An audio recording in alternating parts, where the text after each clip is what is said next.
Hey folks, Ariel over here. Not at Nyth, though she will be here very shortly. Today I want to cover the other big project that we did, or at least another one of the big projects that we got done last year before the snow flow, and that was putting up this fence. Now, having a good solid fence was something that I knew was very important for a lot of things I wanted to do for years before this property in particular. And something I've been saving for because I knew it was going to be part of the plans no matter where I ended up. Because I have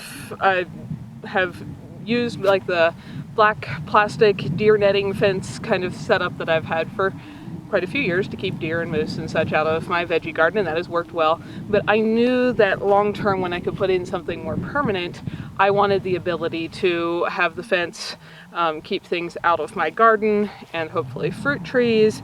I wanted to keep our dogs. Clay has a dog as well. She is not in as many videos because she's a lot older and she likes to nap much of the day and be left in peace and quiet. But keep our dogs in, keep neighbor dogs, coyotes, foxes, all that kind of thing out. Keep chickens in, or other poultry, ducks, turkeys, whatever we end up doing over the years.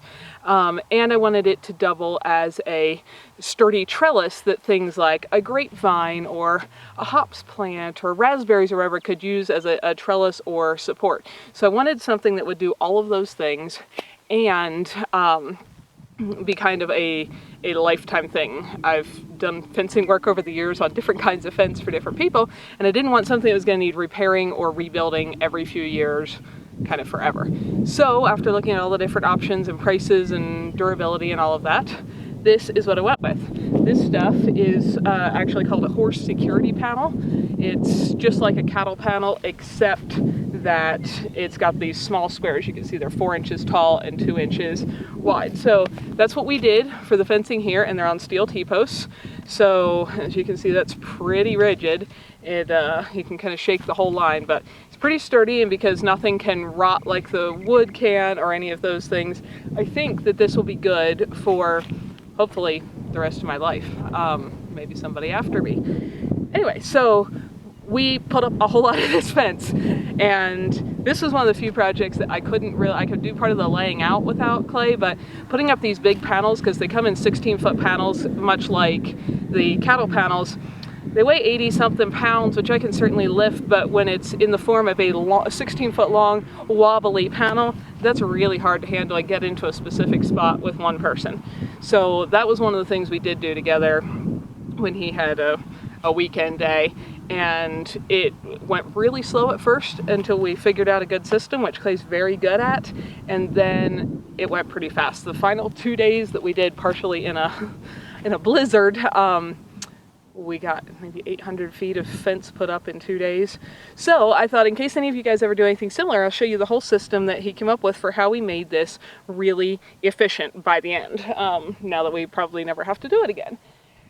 So they're 16-foot panels. So what you don't do is start by measuring 16 feet out, because right here, I'm actually standing here at a joint. They're overlapped by 2 inches, so both panels can be securely tied to one post. And again, you can see how firm that is. So we wanted an overlap. We messed this up when we started. So if you want to do a section, we certainly didn't do the whole thing at once, but we'd say we're going to work on this section today. So we'd go out and measure. What you measure is every 15 feet 10 inches. And you can use a can of spray paint, make a little mark every 15 foot 10 on down your line. To keep that line straight, we actually pulled a little string, guide string, off of the property corners, the survey posts, which were something we had located in the process of buying the property, so we knew exactly where they were, because we wanted this fence to be, on the line and straight and not encroaching on our neighbors or any of that stuff. So we pulled that string straight, then went along measuring the 15 foot 10 inch spots and marking it with spray paint. Then we could go along and just drive T-posts in each one of those paint marks. And we kind of took turns, because lifting that post pounder gets tiring after a while.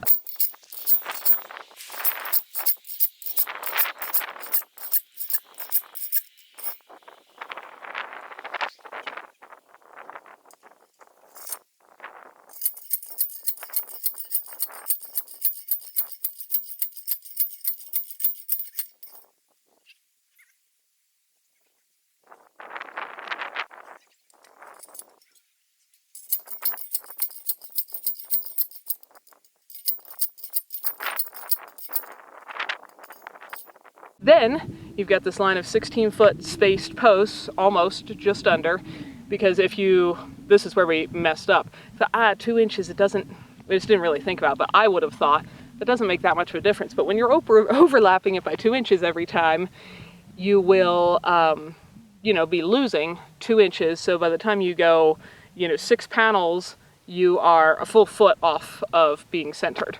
So don't do that. Whatever your dimensions are, make sure you take into account if you're overlapping. We had to pull some posts and reset them, which was kind of frustrating, but we learned. Anyway, so then those posts that you've driven, they're going to become the center posts, because we did a post at every end of a panel and one in the middle. So it's basically just under an 8-foot span between posts. And that seems to be working well so far. The fence stayed up all winter and so far through the spring, as you can see. And so once those, it's going to be every other post that was driven, you could set your panel up, and if we now pretend this is a middle post, you could rest it against there, tie it off with a wire tie so it, couldn't flop over on you. And then you go and find out exactly where the end is. Like, here's the end, and you drive your post to match that end, and you can drop to keep that post straight. So now because you've got every other post already driven, you can roll up your line, because you've got them straight on it, so it's out of your way and you're not tripping over. And then Clay got a board that was a little over 16 feet, so you could make it go from one to the other, and you could kind of kick it up against the base, and that gave you a straight line there. So on that straight line, wherever the end of the panel came to, drive in your next post, you can set your next panel, do your overlap, tie them off really securely, top to bottom, and tie it onto the middle post as well. And on down you go. And this keeps it all really straight and nice and neat, because you've drawn your line to start with, and so all of those every other posts are set right directly on the line that you want to have them on. And then as you're driving your in-between ones, you're getting each one, because you only do them one at a time, lined up very neatly with the end of the panel and with the posts on either side of them, because you're using that board as kind of your measuring guide, and it helps get you the panel set straight in here, because this ground's a little lumpy, so in places you'd have to use a pick or a shovel and scrape it down a little bit or mound it a little bit, because it's got just little lumps like this, so to make the panels all sit pretty straight. That seemed to work really well. Like I said, we got really efficient by the time we got done with this system and figured all that out, because it didn't start out that way, and the two of us together could put up a lot of feet of fence in a day. So hopefully this will be around for, like I said, hopefully useful somewhere beyond my lifetime. I am already starting planting things on it, but it is doing its job so far, as doubling as a, trellis and plant support. Anything that grows on the other side, deer and stuff can just eat a raspberry that sticks through on that side. They're allowed to have it. If it's on this side, I figure that's mine. They're not allowed. And it also has been working great. The dogs can run around here, and we don't have any concern about them running out on the road and getting hit or getting in a fight with a neighbor dog, or, any of those kind of things. So this has been awesome. So far it's stayed up from the very first end. We started, midsummer. There was some overlap between the, because it gets boring to do the same thing, so we clean up a chunk of old fence, then put a chunk of new fence, then clean up more old fence, and so on, kind of as we went. But since mid to late last summer, where the very first panels went up, and then we finished as the snow was flying and blowing in our ears, and it was very cold, and it looks, we weren't sure, how the snow would load. We tried to keep these panels really upright, because if you get them leaning at all and you start to get snow load piling up on that, there was a fear it could push the whole fence over, whichever direction it was leaning. But there did not seem to be any issue with that at all. It stayed perfectly upright. And we did reuse as much of the materials from that old fencing as we could. So there was a bunch of T-posts and some of that old stuff we cleaned up. They all have been reused for one thing or another, plus we had to buy more T-posts. There were some old wooden posts that were not completely rotten with that old fencing. They're getting reused for other projects.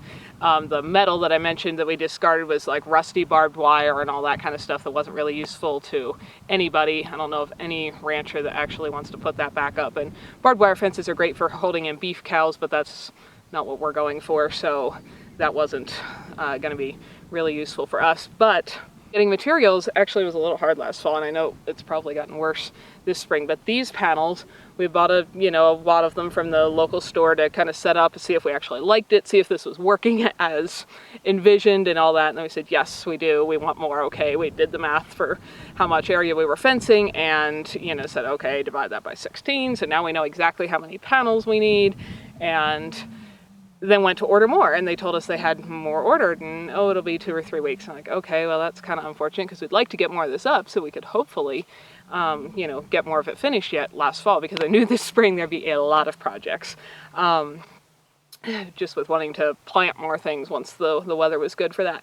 So we realized that they weren't coming in, and they weren't getting any at the store, and so we started calling around. We ended up doing, I know things are spaced out in this part of the West, but we ended up doing a maybe 400-mile something day trip, going to like every farmyard, Tractor Supply, etc.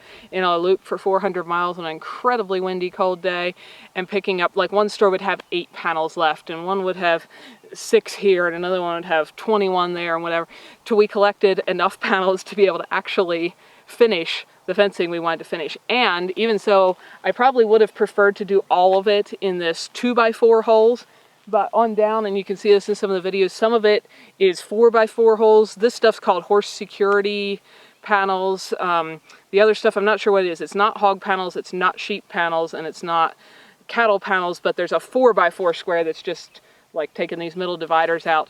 I think that certainly our dogs and stuff aren't going to go through that, and it's similarly sturdy and makes a good trellis. We ended up doing the one end of the property with that because we simply could not get any more of this, and we wanted to get our project done. So that was a little bit of an adventure just to acquire the materials to make this possible. And when we were all done, this little tiny pile of scraps that we had from trimming a few panels to make them fit around a tree trunk and such was all we had left. We used every other single piece of panel that we were able to acquire. That was all of the residue. But now it's done, and this spring it's been so nice because, as you probably saw with tree planting, I had to do, little protective kind of fencing circles around trees and bushes because I didn't want to get something planted and then have deer or whatever come in and munch the whole thing to the ground, killing it right away. Now I should not, hopefully, have to do that anymore because the perimeter is now closed to them, so I can now plant anything inside that perimeter without them getting to it, which is very nice and part of the original plan of how we wanted it to work. So that is a look at how our fencing project worked, and a few of the mistakes we made and what we learned from them, and how we came up with a system that made it pretty efficient for 2 people to set a lot of fence. Again, I probably could have, hi beautiful, I could have done a lot of the measuring and spacing and, post driving myself, lifting these panels into place just because they are so floppy along such a long length. That you probably really want a second person. So if you don't have an awesome clay to help you, you might want to hire somebody or have a friend or a buddy or sibling or something who's willing to come help you for a day to set them in place, because that part would really suck to do solo.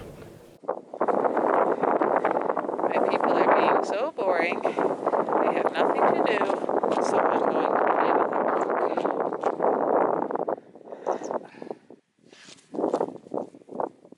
Is it a very fun rock? So, the sun is set. It is very late. It is really cold. And we just finished the entire fence. In the last 2 days, we have put up over 800 feet of fencing. Yesterday was beautiful and pleasant. And today, for part of the time, the reason there's no video of it is because I didn't want the camera out because it was blizzarding and blowing snowballs down our ears and howling wind, which has now quit, but now it's just gray and cold. But we are all done with the entire fence on the property, and I'm super excited. You can probably see the mountains behind me are snow covered. It has been snowing off and on, isn't laying on the ground right here, but it's cold. But I am pumped that the whole fence is done.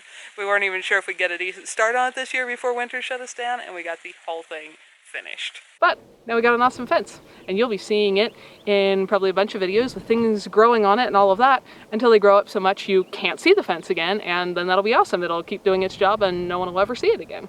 That's kind of my hope. That'll take a little bit of time and some growing. Hi folks, Ariel over here. Thanks for spending some of your valuable time watching these videos. Hopefully you found something beautiful, educational, interesting, peaceful, relaxing, or useful while you were here. If so, find more videos here, subscribe so you don't miss any updates, and if you like what you found here, feel free to like and share away so that others can benefit as well. You all have a wonderful day.